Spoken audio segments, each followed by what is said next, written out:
Welcome, in this video I will show you how to change foliage quality in Call of Duty Black Ops 7.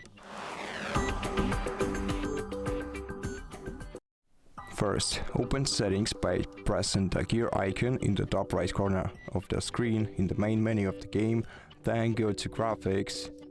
In graphics, select quality tab at the top, and then scroll down to detail quality, and the detail quality changes the quality of objects and small ground elements such as ground foliage, rocks, glass and various decals. So just drop this list down and select one of these three values.